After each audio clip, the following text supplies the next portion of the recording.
Faster. Then हमारे पास है main memory organisation, कि हमारे पास मेमोरी के अंदर चीज़ें किस तरह से पड़ी हुई होती हैं। हम ये पीछे जो अभी हमने ब्लॉक्स वगैरह बनाए थे उससे हमें आइडिया हो गया होगा। हम कहते हैं कि हमारे पास यूँ मेमोरी के अंदर ये जो मैं वो पीछे पूरी सी रेक्टेंगल बनाती थी ना, ये वो है। देन मैं उसके अंदर छोटे छोटे यूनिट्स बनाती थी, मैं कहती थी इस तरह से पड़े हुए। अब ये है हमारे पास यहाँ पे जो मैं एड्रेस लिखती थी वो ये लिखा हुआ है 0, इसका एड्रेस है, यानी कि 0 की जगह पे कोई भी डाटा पड़ा हुआ होगा। फिर ये एड्रेस नंबर 1 है, वहाँ पे कुछ पड़ा हुआ है 3, 4, 5 एंड 6। ओके, 0, 1, 2, 3, 4, 5 एंड 6, ये हमारे पास सारे के सारे एड्रेस है। लोकेशन नंबर 0 पे यहाँ पे कोई डाटा पड़ा हुआ है, जो भी पड़ा हुआ है यहाँ पे कुछ लिख देंगे हम। लोकेशन 1 पे कुछ लिखा हुआ है, 3 पे भी कुछ लिखा हुआ है, अलग-अलग सब में कोई ना कोई डाटा पड़ा हुआ होगा। अब ये क्या है, ये पहला वर्ड है मेमोरी का, ये दूसरा वर्ड होगा, यहाँ पे जो होगा वो तीसरा वर्ड, चौथा वर्ड, यूँ करके हम इसको कहते हैं। इस साइड पे एड्रेसेस हैं और ये जो अंदर ये वाले हमारे पास टोटल हैं वर्ड्स हैं मेमोरी के। कितने वर्ड्स हैं मेमोरी में? हर वर्ड के अंदर अगर हम देखें, ऊपर वालों को हमने सब डिवाइड नहीं किया, बस यहाँ पे एक्सप्लेन करने के लिए इनको छोटे छोटे ब्लॉक्स में डिवाइड कर दिया।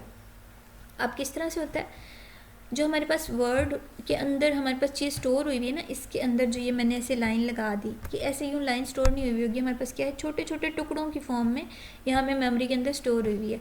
यहाँ पे पहली बिट स्टोर हो गई, यहाँ पे दूसरी बिट स्टोर होगी, तीसरी यहाँ पे, चौथी, पाँचवीं और छठी, एंड सो ऑन। जिस तरह से भी हमारी वर्ड, इसकी लेंथ जो है ना ये 6 नहीं होती, इसकी लेंथ कुछ भी हो सकती है। ओके, ये हो गया हमारे पास addresses, main memory organisation. Then we have, अच्छा मेन मेमोरी ऑर्गेनाइजेशन ही हमारे पास चल रहा है।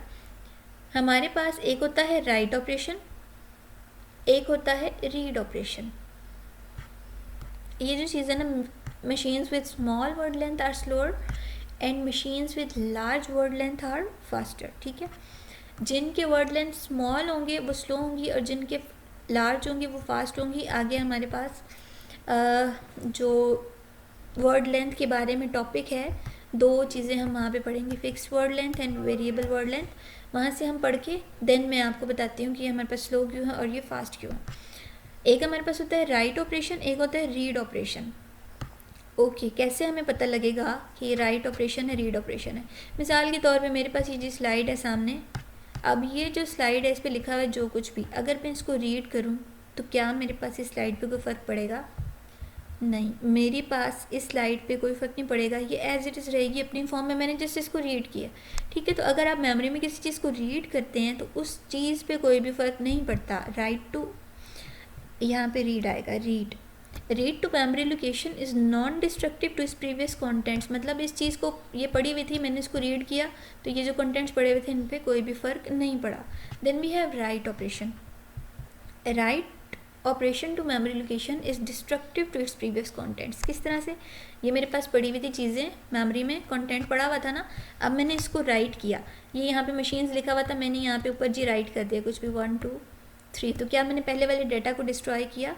क्या यहाँ पे पहले वाला डाटा ख़राब हुआ? क्या यहाँ पे कुछ चेंजेस आई?